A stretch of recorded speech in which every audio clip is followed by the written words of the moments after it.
안녕하세요. 아워뱅크 본부의 마이리얼터 제이슨 김입니다. 오늘은 PC주, PC 텍스 업데이트에 대해서 하나 더 소개해 드리는데요. 오늘 타이틀은 PC 홈 플리핑 텍스입니다. 여러분들 신문을 통해서 알고 계실 텐데 연방정부에서 진행하고 있는 엔티 플리핑 텍스하고는 별도로 PC주에서 또 하나를 추가해서 시행하는 건데요. 이 법이 시행되게 된 계기는 숏텀으로 홀딩, 단기 보유하면서 시세 차익을 얻기 위해서 집을 대파는 경우를 차단코자 생긴 법입니다. 기간은 2년이고요. 시행일자는 2025년 1월 1일입니다. 자, 그러면은 요번에 구체적으로 좀 내용이 업데이트가 됐기 때문에 관련 사항을 한번 살펴보겠습니다. 해당되는 부동산은 프로퍼티는 레지덴셜이고요. 정확한 법은 레지덴셜 프로퍼티 Profit Tax Act입니다. 자, 그러면은 몇 가지 예를 들어서 이제 설명을 해볼 텐데요. 어떤 분이 해당이 되느냐? 예를 들어서 2023년 5월 1일 날 집을 사셨는데 2025년 1월 31일 날 파시게 되면 보유기간이 2년이 안 되시게 되죠. 그리고 집을 팔게 되는 시점이 2025년 1월 1일 이후가 되기 때문에, 즉 이 예는 뭐냐면 법이 시행이 2025년 1월 1일부터 되지만 그 이전에 구입한 레지덴셜 프로퍼티라고 하더라도 2025년 1월 1일 이후로 보유한 기간이 2년이 되지 않는 경우에는 과세가 된다는 거고요. 이때는 과세되는 세율은 정확하게 말씀드리면 기간은 730일입니다. 365일 곱하기 2니까 730일인데 그 중에서 1년간, 즉 365일을 동안 보유하지 않았을 때 1년이 안 되는 기간 안에 보유하셨다가 판매하게 되는 경우에는 그 차액의 20%를 과세하게 됩니다. 예를 들어 70만 불에 사셨는데 80만 불에 파신다면 10만 불의 차익이 있는 거니까 2만 불의 과세를 맞으시게 되는 겁니다. 그러면 이 예는 조금 이지한 예였는데 우리가 주택을 사고 팔고 할 때는 이미 지어진 리세일 집을 사고 팔고 하는 경우도 있지만, 우리가 신규 분양을 누군가는 계약을 해서 분양권을 가지고 있는 경우에 그 분양권을 전매하는 어사인먼트를 행사하게 되는 경우에는 어떻게 되는지 보겠습니다.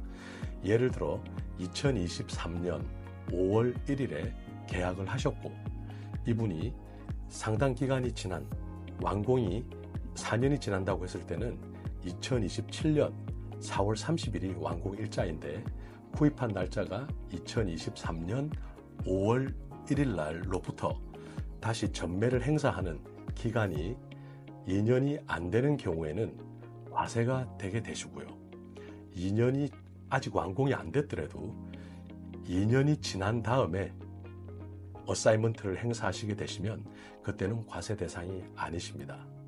그래서 전매와 같은 경우에도 계약일로부터 어사이먼트의 계약이 컴플리션이 이루어지는 그 기간이 2년이 넘게 되시면 과세 대상이 없으신 거고, 물론 전매를 했을 경우에도 전매에 대해서 리프트라고 하는 수익이 발생을 했을 경우에만 그 수입에 대해서 20%, 1년이 안 될 때는 20%의 과세가 이루어지게 되고 1년이 넘어서 2년까지 기간에서는 차등적으로 이 과세가 이루어지게 됩니다. 그래서 구체적으로 금액이 얼마 되는지는 BC 주법에 관련되어 있는 웹사이트 링크를 제가 밑에 걸어 놓을 테니까 거기를 참고하시면 될 것 같습니다.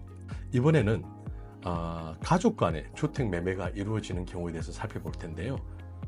이 일자 계산을 어떻게 하냐면 Days of Ownership if you purchased from a related person. 자, related person이라는 거는 피로 연결된 그 가족을 얘기하는 거니까요. 이번에는 아들과 아버지의 케이스를 들어보겠습니다. 마이클이라는 친구가 2025년 8월 1일에 아버지로부터 집을 삽니다. 근데 이 아버지는 집을 2020년 1월 15일에 샀어요.